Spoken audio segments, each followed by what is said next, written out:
गावाकडच्या बातम्या वेगवान स्वरूपात बघणार आहोत।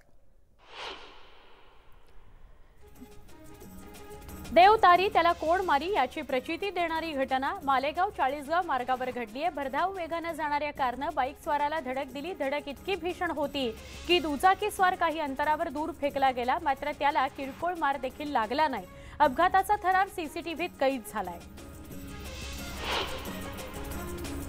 कणकवलीतील कनेडी गावात 2 गटात राडा झाला। भाजप आणि ठाकरेंच्या शिवसेनेच्या पदाधिकाऱ्यांची बाचाबाची झाली। किरकोळ कारणातून बाचाबाची झाली, त्यानंतर 2 गटात मारहाण झाली। या घटनेनंतर शहरात पोलिसांचा तगडा बंदोबस्त ठेवण्यात येत आहे। उस्मानाबादच्या शासकीय विमा कंपनीच्या कार्यालयात जनहित शेतकरी संघटना आणि ठाकरेंच्या शिवसेनेच्या कार्यकर्त्यांनी गोंधळ घातला। शेतकरी संघटनेच्या कार्यकर्त्यांनी कार्यालयातील खुर्च्यांची तोडफोड केली, कर्मचाऱ्यांच्या अंगावर शाईफेक केली। 2022 सालचा पीक विमा मिळत नसल्याने शेतकरी आक्रमक झाले होते। कोपरगावच्या पोजडे गावातील किरण ठाकरेंच्या घरात उल्कासदृश्य वस्तू कोसळली। ही उल्कासदृश्य वस्तू घराचा पत्रा फोडत घरात येऊन पडल्याने ठाकरे कुटुंबात घबराटीचं वातावरण निर्माण झालं। ज्या ठिकाणी ही वस्तू पडली त्या ठिकाणी जमिनीवर खड्डा पडलाय।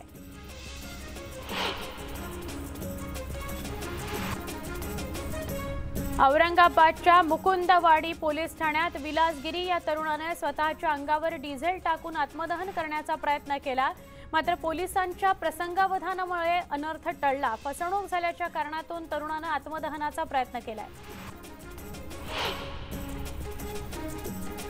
बुलढाण्यातील मासरूळमध्ये बैलगाडा शर्यतीचं आयोजन करण्यात आलं होतं। या बैलगाडा शर्यतीत अनेक बैलगाडा मालकांनी सहभाग घेतला होता। ही शर्यत पाहण्याकरता नागरिकांनी गर्दी केली।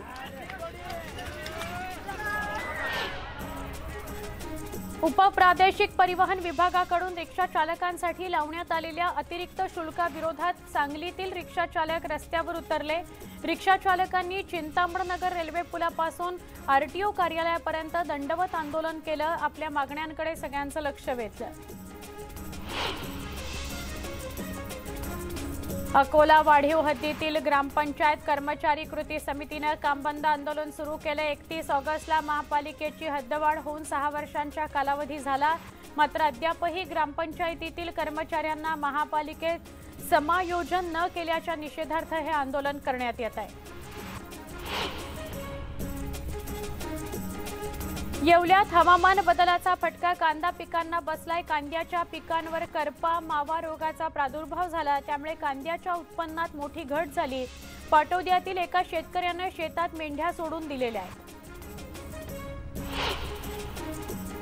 बीडमध्ये अवैध गुटखा विक्री करणाऱ्यांवर धाड टाकत 3,91,000 रुपयांचा मुद्देमाल पोलिसांनी जप्त केला। या प्रकरणी दिंद्रुड या पोलीस ठाण्यात गुटखा माफिया विरुद्ध गुन्हा दाखल करण्यात आलाय।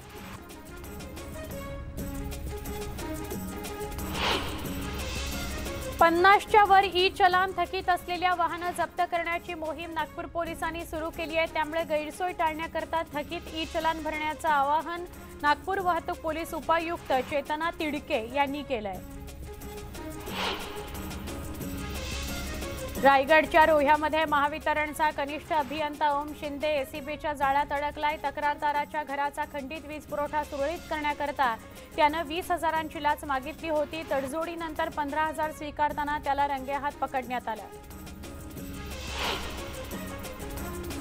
भुसावळ MIDC मधील लक्ष्मी एंटरप्राइजेस या कंपनीत बायोडिझेल सदृश्य ज्वलनशील इंधनाचा तब्बल 80,000 लिटरचा साठा जप्त करण्यात आला। महसूल, पोलीस आणि इंडियन ऑइलच्या पथकाने साठ्याची पाहणी केली। तसंच जप्त केलेल्या इंधन साठ्यातून 20 नमुने घेतले। त्याची मुंबईत तपासणी झाल्यानंतर हे बायोडिझेल आहे की अन्य काही हे स्पष्ट होणार आहे। या प्रकरणी दोघांना ताब्यात घेण्यात आलंय।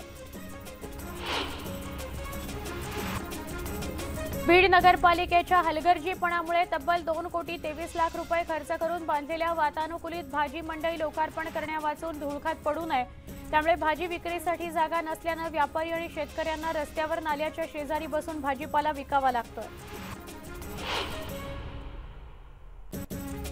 मराठवाडा विभागाच्या शिक्षक मतदारसंघासाठी निवडणूक प्रक्रिया अंतिम टप्प्यात आली आहे। मात्र मतदार शिक्षकांच्या मतदार यादीत बीडमध्ये निवडणूक विभागाचा सावळा गोंधळ दिसून आला। कार्यरत शाळा आणि घरापासून 70 ते 80 किलोमीटर अंतरावरील मतदान बूथ केंद्र आल्याने शिक्षकांनी संताप व्यक्त केलेला आहे। अमरावती जिल्हा परिषदेचे सीईओ ॲक्शन मोडवर आले। जिल्हा परिषद आणि 2 पंचायत समित्यांमध्ये आठवड्याच्या पहिल्या दिवशी 20 विभागातील 249 लेटलतीफ कर्मचारी आढळलेत। त्यामुळे 249 कर्मचाऱ्यांवर कारवाईचा बडगा उगारला असून कर्मचाऱ्यांना कारणे दाखवा नोटीस बजावण्यात आली आहे। भीमा नदीतील पारगाव हद्दीत 14 वर्षाच्या मुलाचा मृतदेह सापडलाय। गेल्या 6 दिवसांपासून आतापर्यंत एकूण 5 मृतदेह सापडलेत। त्यामुळे नातेवाईकांकडून घातपाताचा संशय व्यक्त केला जातो। या प्रकरणी पोलिसांचा अधिक तपास सुरू आहे।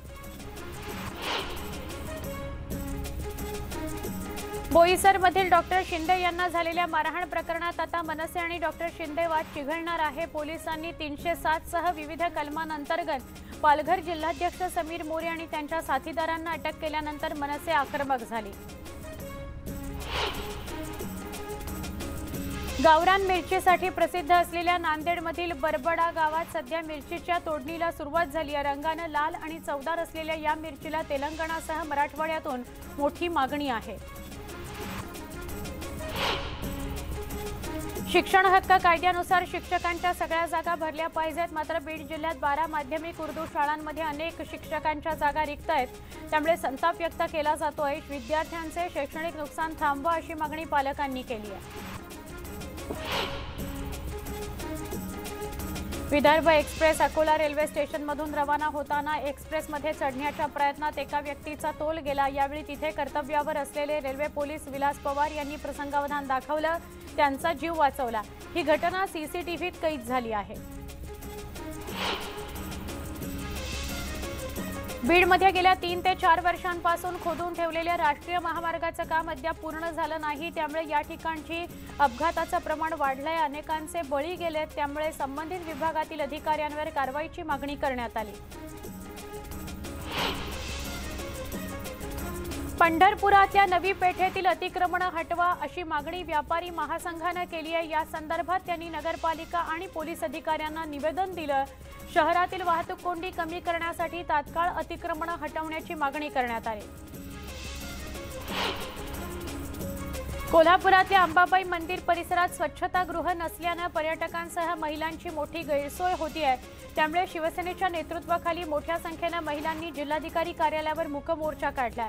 यावेळी स्वच्छतागृह बांधण्याची मागणी करण्यात आली। कोट्यवधी रुपये खर्च करून सांगलीच्या तासगावमध्ये बांधण्यात आलेलं मल्टी स्पेशालिटी हॉस्पिटल वर्षभरापासून धूळ खात पडलंय। कर्मचारी, डॉक्टर्स आणि इतर सुविधा नसल्याने हे हॉस्पिटल शोभेची वस्तू बनलंय। या बंद रुग्णालयामुळे सामान्य नागरिकांची मात्र हेळसांड होताना दिसते। रत्नागिरी रिफायनरी विरोधक तडीपारीच्या संदर्भात सुनावणी सुरू आहे। बारसू सोलगाव रिफायनरी विरोधाचे नेतृत्व करणाऱ्या 6 जणांविरोधात तडीपारीचा प्रस्ताव असून या प्रकरणी काल निकाल लागतो का हे याकडे सगळ्यांचं लक्ष होतं।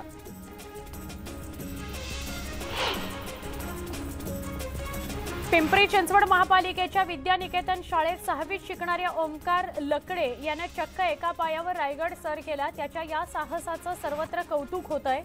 अपघातात ओमकारला एक पाय गमवावा लागला होता। मात्र अवघड चढणीसह सुमारे 1435 पायऱ्या पार करत त्यानं हा गड सर केला। राज्यातील बोगस शाळांवर कारवाई न केल्यामुळे राज्य सरकारनं शिक्षण विभागातील अधिकाऱ्यांना धारेवर धरलं। मुंबई, पुण्यासह राज्यात 674 बोगस शाळा असल्याची माहिती समोर आली आहे। नवीन शैक्षणिक वर्ष सुरू होण्यापूर्वी कारवाईचे आदेशही देण्यात आले। राज्य सरकारने घोषित केलेल्या 75,000 पदांच्या भरतीची जाहिरात जानेवारीमध्ये घोषित करण्याची मागणी करण्यात आली। तसं न केल्यास स्पर्धा परीक्षा समन्वय समिती राज्यभर आंदोलन करेल असा इशारा देण्यात आलाय। सोलापूर हैदराबाद राष्ट्रीय महामार्गाची वर्षभरातच दुर्दशा झाली। महामार्गावर खड्डे पडले असून महामार्गाची चाळण झाली आहे। या महामार्गाची लवकरात लवकर दुरुस्ती करावी अशी मागणी वाहन चालक करतात। स्वच्छ सर्वेक्षणाअंतर्गत कामं वेगानं पूर्ण करण्याच्या सूचना नवी मुंबई महापालिकेचे आयुक्त राजेश नार्वेकर यांनी केल्या आहेत। नोडल अधिकाऱ्यांनी पाहणी दौरे करून कामावर लक्ष ठेवावं असे निर्देशही त्यांनी दिले आहेत। वाशिमच्या रिसोड पवारवाडी हिंगोली मार्गाची दुरवस्था झाली आहे। खड्ड्यांमुळे रस्त्याची चाळण झाली आहे। वाहन चालकांचे प्रचंड हाल होत आहेत। कोकणात जाणाऱ्या चाकरमान्यांकरता खुशखबर आहे। रेल्वे प्रशासनाने विजेवर सुरू असलेल्या रेल्वे गाड्यांमध्ये वाढ करण्याचे नियोजन केले। यानुसार कोकण रेल्वे मार्गावर आणखी 4 एक्सप्रेस विजेवर धावणार आहेत। उस्मानाबाद कृषी विभागाकडून बियाणं आणि कीटकनाशकांची विक्रेत्यांकडे जाऊन तपासणी करण्यात येते। शेतकऱ्यांची फसवणूक होऊ नये यासाठी तपासणी सुरू आहे।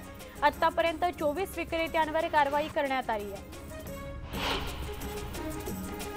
अकोल्याच्या पातूर तालुक्यात शॉक लागून एका शेतकऱ्याचा मृत्यू झाला। शेख लुकमान शेख दिलावर असं या शेतकऱ्याचं नाव आहे। पिकांना पाणी देताना अचानक विद्युत पुरवठा खंडित झाला। यावेळी मोटर पंप जवळ ते गेले असता त्यांना शॉक लागला आणि ते विहिरीत पडले। त्यांचा मृत्यू झाला। विविध मागण्यांसाठी मालेगावात सफाई कर्मचाऱ्यांनी काम बंद आंदोलन पुकारलं। यावेळी संतप्त कर्मचाऱ्यांनी आपली वाहनं महापालिकेच्या जवळ आणून ठेवली।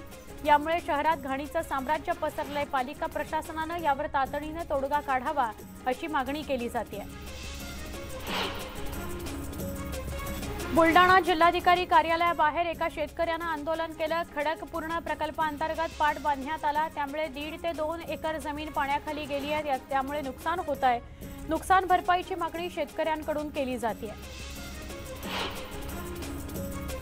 महाविकास आघाडी सरकारने मला अडकवण्यासाठी संजय पांडे यांना कॉन्ट्रॅक्ट दिलं होतं असा आरोप देवेंद्र फडणवीस यांनी एका मुलाखतीत केला। माजी गृहमंत्री दिलीप वळसे पाटील यांनी प्रतिक्रिया या संदर्भात दिली आहे।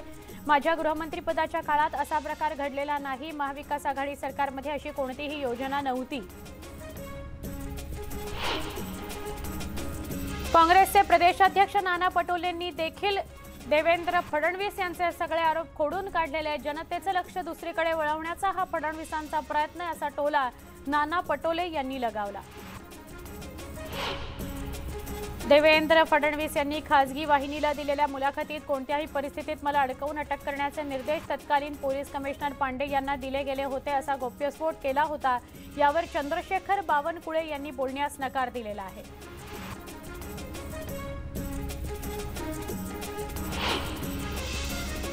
आमचे मित्र आता राज्याचे उपमुख्यमंत्री आहेत। जेलमध्ये टाकणार होते म्हणून तेही आता बदला घेत आहेत। जनतेच्या मूळ मुद्द्यांना बगल देण्याचा त्यांचा हा प्रयत्न आहे असं नाना पटोले म्हणाले।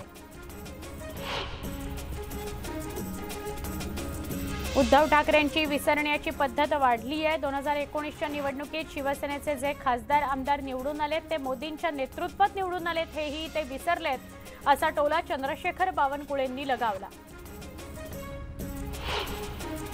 राष्ट्रवादी काँग्रेस हा पक्ष नसून ती टोळी आहे। अजेंडा नसलेली राष्ट्रवादी काँग्रेस फक्त फुटणार नाही तर एक दिवस पक्ष पूर्णपणे संपणार आहे असंच अजित पवार यांनी बारामतीमधील 44 गावांना वंचित ठेवलेलं आहे असं वक्तव्य आमदार गोपीचंद पडळकर यांनी केलं। भाजप म्हणजे भारतीय जुमला पार्टी असल्याची टीका नाना पटोलेंनी केली। भारत जोडो यात्रेत कोट्यवधी लोक राहुल गांधींना भेटले। ही यात्रा यशस्वी होत असून राहुल गांधींची प्रतिमा डागाळण्यासाठी भाजप हजारो कोटी खर्च करत असल्याची टीका त्यांनी केली। बावनकुळेंनी आमची चिंता तुम्ही करू नका असं विरोधी पक्षनेते अंबादास दानवेंना म्हटलंय तर भाजप एमआयएमची बी टीम म्हणून वापर करतेय असंही अंबादास दानवेंनी म्हटलं।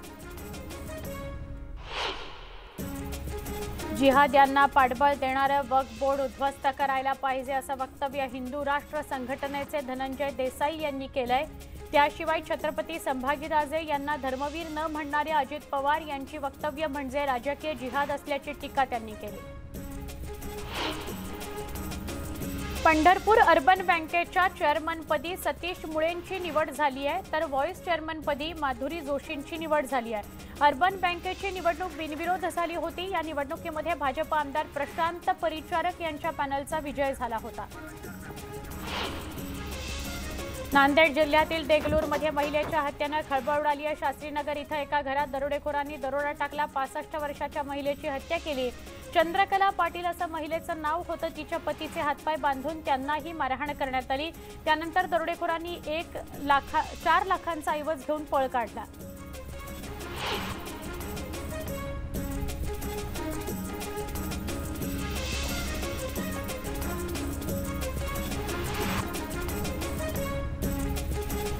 पुढची बातमी कोल्हापुरातून लग्नाचा बनाव करून लुटणाऱ्या टोळीला कोल्हापूर पोलिसांनी जेरबंद केलं. फसवणुकीच्या 2 प्रकरणात 8 जणांना अटक करण्यात आली, तर नवरी मात्र फरार झाली आहे. बीडच्या रोहन बहिरला राष्ट्रपती द्रौपदी मुर्मू यांच्या हस्ते प्रधानमंत्री राष्ट्रीय बाल पुरस्कारानं सन्मानित करण्यात आलं. रोहननं स्वतःच्या जीवाची पर्वा न करता पुरात वाहून जाणाऱ्या महिलेचे प्राण वाचवले होते. त्याला 1 लाखांच्या रोख रकमेसह पदक आणि प्रमाणपत्र देण्यात आलं. सोलापूरच्या शेळगीत राहणारी स्नेहा पुळुजकर पहिल्याच प्रयत्नात न्यायाधीश बनली आहे. स्नेहाचे आईवडील दोघेही शिपाई पदावर काम करतात. त्यांच्या कष्टाची जाणीव ठेवत दिवसाला 15 ते 18 तास अभ्यास करून स्नेहानं हे यश मिळवलं आहे. गावाकडच्या बातम्यांमध्ये एक छोटासा ब्रेक. पहा फक्त न्यूज 18 लोकमत.